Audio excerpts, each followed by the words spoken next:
Our objectives for today's lesson are to understand ideal gases and their properties, and to be able to use the ideal gas law to calculate the gas properties of a gas in its current situation.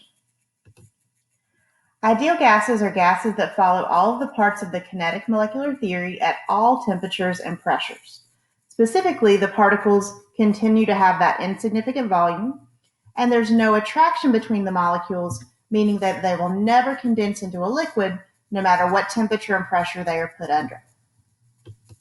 In actuality, there are no gases that are perfectly ideal. However, at the normal temperatures and pressures that we work at, real gases tend to behave ideally. Now, there are some gases that behave more ideally than others, and so I've kind of given you a breakdown here. The best ideal gases are going to be your small noble gases, things like helium or neon. The next ones would be your nonpolar diatomic molecules, things like nitrogen, oxygen, hydrogen, any of those. And then finally, the ones that behave the least ideally are going to be your large polar molecules like ammonia and water. But no matter how ideally the gas acts, at very low temperatures and very high pressures, all of these real gases will eventually condense into a liquid. The ideal gas law is PV equals nRT. Let's take a look at each of these variables. So we know P stands for pressure, and you can use any of the four main pressure units that we've learned about: atmospheres, millimeters of mercury, kilopascals, or torr.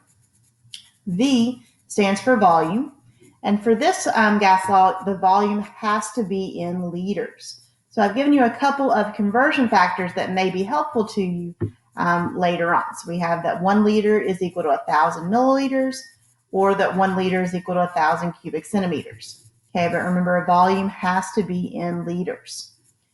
Then we have N. N is moles. That again needs to be in moles. So if you have grams or kilograms, something like that, you would have to convert first. Now R is a new variable for us. R is called the gas constant. And if you look on your yellow sheet on your reference table, there have 3 different values. So let's take a look at that. And so your gas constant is found on the very front page right here. And if we look at the 3 different values that they give us, the only difference in our unit is the unit of pressure. So when you're trying to figure out which gas constant to use, you just match up whichever unit of pressure you are using.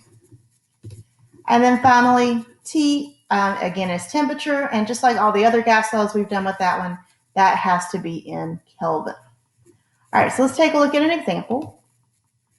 So our example says a cavern has 2.24 times 10 to the 6th liters of methane, which is CH4, at a pressure of 1.50 times 10 to the 3rd kilopascals and 315 Kelvin. How many grams of CH4 are in the cavern? Okay, so just like we've always done, we're going to fill in our variable list to help us pick out our correct gas law. So the first variable we come to is 2.24 times 10 to the 6th liters. Liters is a unit of volume, so I'm going to put that in for V1. The next thing we come to is 1.50 times 10 to the 3rd kilopascals. Kilopascals is a unit of pressure, so I'm going to put that in for P1. Then we have 315 Kelvin. Kelvin is a unit of temperature, so that's going to go in for T1. Now, our question is asking us for grams. Well, we don't really have a variable that stands for grams. However, we know that we can convert moles into grams, so in this case, we're actually going to be solving for N. So when we look at our variable list this time, we should notice that it looks a little bit different than ones we've done before. Specifically, we have none of the 2's filled in. That's the easiest way to know when to use PIVNERT, or the ideal gas law, is because all you'll have filled in are your 1's. And that's the only gas law that does not contain any 2's. So if we take a look at our formula, so our formula again, PV equals nRT. So we have everything available to fill in except for R. So let's take a look at our reference table and figure out which value of R we should use. Well, we see that our pressure is in kilopascals, so that means we need to use the gas constant that is also in kilopascals, so it's going to be 8.314. All All right, so now that we know all of our numbers, let's plug in. So my pressure, 1.50 times 10 to the third kilopascals. My volume, 2.24 times 10 to the 6 liters. N is our X, that's what we're solving for. R, again, off of the reference table, 8.314. And then our temperature is 315 Kelvin. So solving for X, we get that we have 1.28 times 10 to the 6 moles of methane. But we're not quite done because our question asked us for grams of methane, not moles. So we need to think back to Unit 6. How can we convert moles into grams? Well, we know we're going to use our train tracks. So let me go ahead and put my given there, the 1.28 times 10 to the 6 moles.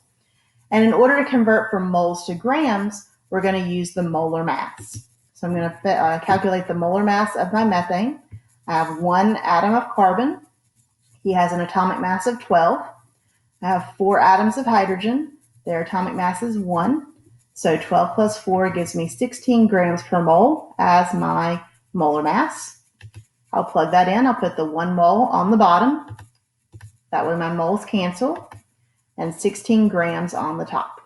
So multiplying across the top and dividing, we end up with 2.05 times 10 to the 7th grams of methane.